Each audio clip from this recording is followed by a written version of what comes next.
présentation d'un monde un petit peu singulier, dont on entend parler de loin, mais que l'on connaît relativement peu, et qui est essentiel et au cœur de tous ces mécanismes d'indemnisation. C'est le monde de la réassurance, c'est-à-dire, et c'est un petit peu la seule chose que je pourrais dire sur le sujet, des assureurs des assureurs. Voilà. Donc je donne la parole à Benoît Pied. Merci, bonjour à tous. Alors, je suis bien moins académique et donc j'avais besoin de présentations et de slides pour m'appuyer. Donc je vais essayer d'être clair quand même. Donc voilà, je travaille chez SCOR, qui est une entreprise française de réassurance. Comme Marc-Olivier l'a dit, la réassurance, ce sont les assureurs des assureurs, aussi appelés les voleurs des voleurs. J'avais oublié qu'on était filmé, mais je vais faire attention à ce que je dis. Non, et donc, la réassurance joue à plein dans tout ce qui est mécanisme de protection.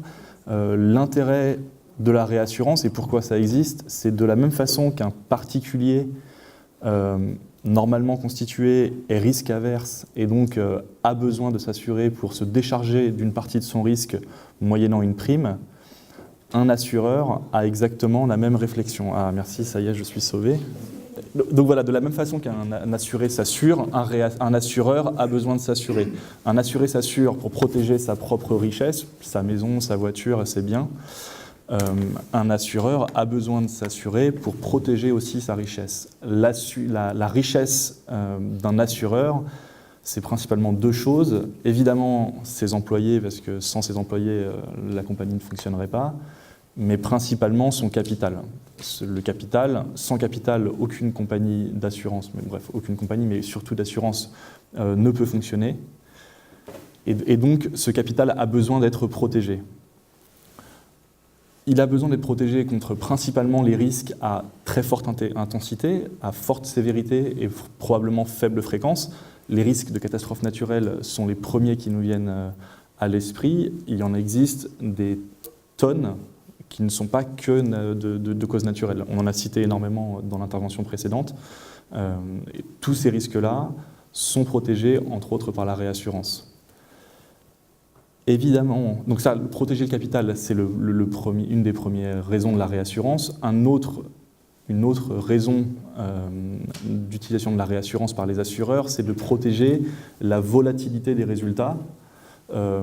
Comme tout à chacun, un assureur préfère avoir une espèce de certitude quant à l'argent qu'il va gagner à la fin de l'année, plutôt que de savoir qu'il va avoir des résultats très volatiles. C'est pas 100%, c'est pas vrai dans 100% des cas, mais la majeure partie des assureurs respectent cette règle-là. Et donc, en utilisant la réassurance, il va se protéger contre cette volatilité en cédant ses pics de résultats. La troisième raison d'utiliser de la réassurance, c'est de pouvoir souscrire plus pour un assureur. Typiquement, un assureur qui, dans son appétit au risque, dirait « moi, je veux assurer que des plateformes pétrolières et je ne veux pas dépasser une plateforme pétrolière qui fait plus que 100 de valeur ». S'il voit une superbe plateforme pétrolière qui lui plaît énormément, il adorerait l'assurer, mais cette plateforme fait 120, il a deux choix. Soit il se dit « je ne la fais pas parce que j'ai dit que mon appétit au risque ne me le permettait pas », ou alors il va se dire « je l'assure quand même, et les 20 qui sont en trop par rapport aux 100, je les cède à la réassurance ». Donc c'est aussi un moyen de souscrire plus pour un assureur et de se développer. Évidemment, le monde serait beaucoup trop simple si on s'arrêtait à ce niveau-là, c'est-à-dire s'il n'y avait que la réassurance. Les réassureurs, typiquement SCOR, a besoin de s'assurer aussi parce qu'on a les mêmes principes, c'est-à-dire qu'on est entre guillemets averse au risque, qu'on n'aime pas trop la volatilité de nos résultats et surtout qu'on a besoin de protéger nos capitaux. Ce niveau supérieur dans l'échelle du partage des risques s'appelle la rétrocession, et c'est ce que vous voyez tout en haut. Mais voilà, donc c'est la dernière strate de couverture des risques. Là où un assuré, en règle générale, a un assureur, la plupart des gens ont un assureur a 30, 40 ou plus réassureurs. on a besoin de diversifier les sources de protection et on ne veut pas être assuré, on veut pas être pieds et mains liés avec un seul assureur. Et de la même façon, un réassureur a un nombre incalculable de rétrocessionnaires. Surtout, n'hésitez pas à m'interrompre si jamais vous avez une question ou si jamais quelque chose n'est pas suffisamment clair. Je vais passer. Pardon, du coup on a une question, super. Oui, est-ce que vous avez un exemple concret de ce qu'est un rétrocessionnaire? Alors oui, un rétrocessionnaire, c'est une compagnie un rétrocessionnaire, c'est un assureur lambda, mais qui va accepter d'être plus loin du risque. C'est-à-dire qu'il va accepter un risque d'un réassureur. Alors, je ne pense pas être très clair en disant ça. Les noms de ces rétrocessionnaires ne sont pas très connus, mais typiquement, nous, chez SCOR, dès lors que l'on achète de la protection, on fait appel à un rétrocessionnaire. Et ces rétrocessionnaires peuvent être des assureurs que vous connaissez. Typiquement, probablement, vous connaissez Covea en France. Covea a une cellule qui fait de la rétrocession, c'est-à-dire qu'ils vont offrir de la protection à des réassureurs. Donc en fait, c'est un peu le risque monte de l'assuré à l'assureur. Ensuite, il est éparpillé chez les réassureurs et re-éparpillé parmi les rétrocessionnaires. Un des autres moyens d'utiliser la rétrocession, et on va en parler dans l'intervention suivante, c'est de faire appel au marché financier. Et est-ce qu'à un moment, il n'y a pas une boucle qui se perd entre les rétrocessionnaires et les assureurs? La réponse est oui, voilà, exactement. Et donc c'est là qu'intervient... Exactement, et que le marché n'est pas infini, et donc probablement qu'il y a des gens qui récupèrent des risques qu'ils ont déjà cédés, mais tout ceci, la bonne façon de faire, c'est d'avoir des règles de risk management, et encore une fois, je m'excuse d'avance pour tous ces anglicismes, mais malheureusement le monde de la réassurance est un monde très très global, et il y a des termes en français que je ne connais pas, donc voilà. Pardon, oui. Est-ce que ça fait... dans cette succession-là, ça fait un peu penser aussi, vous avez évoqué les marchés financiers, un peu de la manière où les marchés financiers ont fonctionné lorsque ils vendent des actifs, des subprimes, des subprimes, etc. Exactement. Est-ce que ça utilise un peu les mêmes types d'outils financiers, ou d'outils de mathématiques en fait, qui ont été mis au point? Alors, la réponse, alors je ne veux pas faire peur du tout parce qu'on n'est pas du tout dans le cas des subprimes où il y avait des mécanismes de levier et ainsi de suite qui faisaient qu'on créait du risque à partir de rien. Là, dans toute cette chaîne, il y a toujours un vrai risque quelque part. En revanche, on utilise des mécanismes type la titrisation, c'est-à-dire qu'on prend un risque d'assurance et on le transforme en note financière. Mais ça, c'est juste un... Voilà, exactement. On est encore, à mon sens, au stade zéro de ça. C'est-à-dire que les marchés financiers sont bien plus avancés dans l'utilisation de toutes ces techniques de titrisation. Pardon. Un détail, vous avez dit que un assureur peut avoir 40 réassureurs et un réassureur peut avoir combien de rétrocessionnaires? Alors, beaucoup, par exemple, chez SCOR, je peux vous dire, on a à peu près 80 rétrocessionnaires. Parmi ces 80 rétrocessionnaires, je pense qu'on en a 20 très très importants et 60 qui sont minimes pour nous. Voilà. Donc, le slide suivant, c'était un résumé de tout ce que je viens de dire, c'est-à-dire que l'intérêt de la réassurance, c'est de protéger le capital, protéger la volatilité, permettre de souscrire plus pour un assureur, et aussi parce que nous sommes des gens très compétents, d'offrir de la compétence à nos clients assurés, parce qu'un assureur voit son marché, mais un réassureur, par essence, doit être global et l'échelle de la réassurance, c'est le monde entier et pas seulement un pays. Donc on voit ce qui se passe dans tous les pays du monde et on peut apporter cette expérience à nos clients. Maintenant, je vais donner quelques chiffres sur le marché de la réassurance et puis m'intéresser principalement aux catastrophes, pareil avec des chiffres. Donc, juste pour avoir des ordres de grandeur en tête, le marché de l'assurance mondiale, il se divise entre vie et non-vie. on est à environ 4,8 trilliards d'euros de primes. Bon, ça, je ne suis pas sûr que on arrive à se rendre compte de ce que ça veut dire. Ce que je voulais juste dire, c'est que sur cette somme de primes payées par an, plus de la moitié, c'est de l'assurance vie, et l'autre moitié, et un peu moins de la moitié, c'est de l'assurance non-vie, donc l'assurance dommage. Seulement 5% de cette prime est de la prime de réassurance, c'est-à-dire est payée pour se couvrir par les assureurs. Pardon. Par contre, le partage entre non-vie et vie, au niveau de la réassurance mondiale, se fait maintenant, et bien plus en faveur de l'assurance non-vie. Parce que l'assurance vie, c'est tout ce qui est garantie financière, ou les assurances vie que l'on connaît chez nous, c'est-à-dire que ce sont des risques peu volatiles. Les assureurs maîtrisent bien ces risques et ont la loi des grands nombres joue à plein dans ce type de risque. Là où en non-vie, les catastrophes naturelles, entre autres, apportent beaucoup plus de volatilité et donc ont besoin d'être réassurés. J'ai ici listé une grande partie des risques couverts par la réassurance. Parce qu'on pense régulièrement, et en premier lieu, aux catastrophes naturelles, mais un réassureur, par essence, assure tous les risques de l'assurance, réassure tous les risques de l'assurance. Donc l'assurance maritime, type des sinistres comme le Costa Concordia qui a eu lieu en Italie il y a quelques temps, ça, ce sont des risques qu'un assureur ne veut pas supporter seul, et donc il a partagé ce risque avec un réassureur.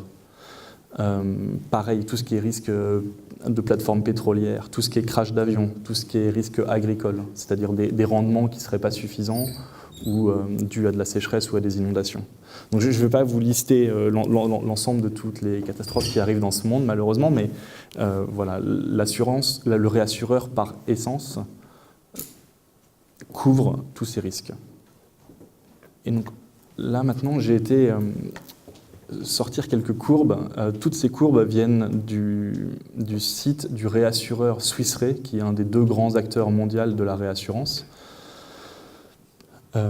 et qui, depuis les années 70, fournit un travail énorme pour répertorier tous les événements qui ont lieu dans le monde en étant très méthodique et en faisant bien son travail.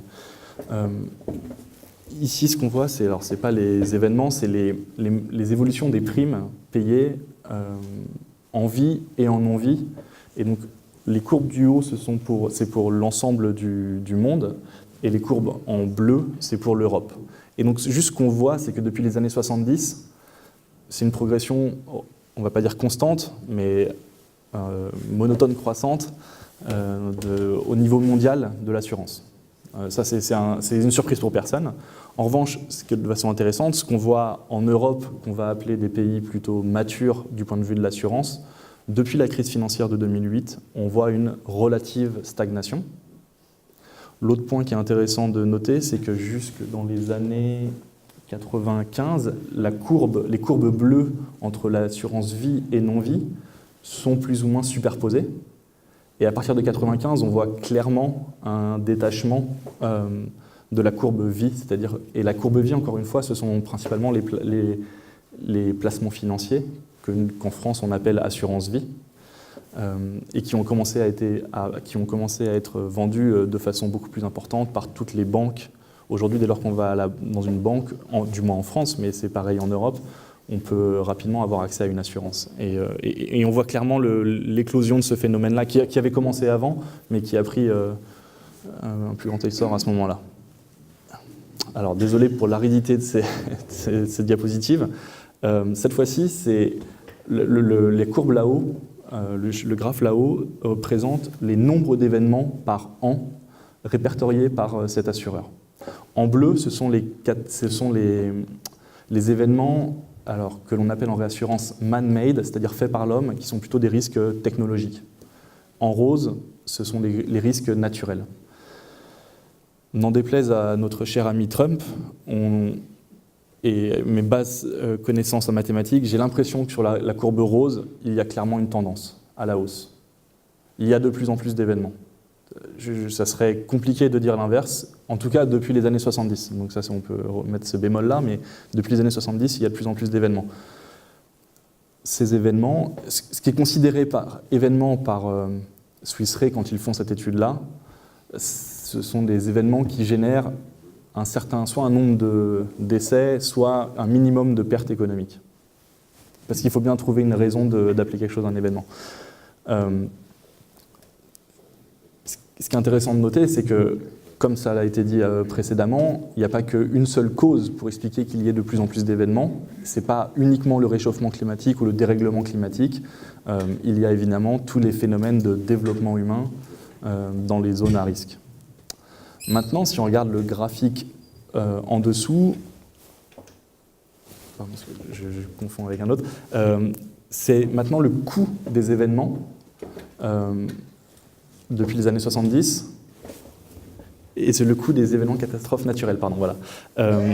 La courbe en foncé, violet foncé, ce sont les pertes économiques, c'est-à-dire les pertes subies par les économies des pays concernés. En rose, c'est la courbe des pertes pour ces mêmes événements, mais des pertes assurées. La différence entre les deux courbes, pour une année donnée, c'est le manque de couverture d'assurance, ou en tout cas toute la partie qui est perdue mais pas assurée. Donc un assureur, puisqu'il est là pour faire de la vente, quand il voit ça, il se dit qu'il y a un gap de couverture et qu'il y a nécessairement des zones où on doit pouvoir couvrir plus.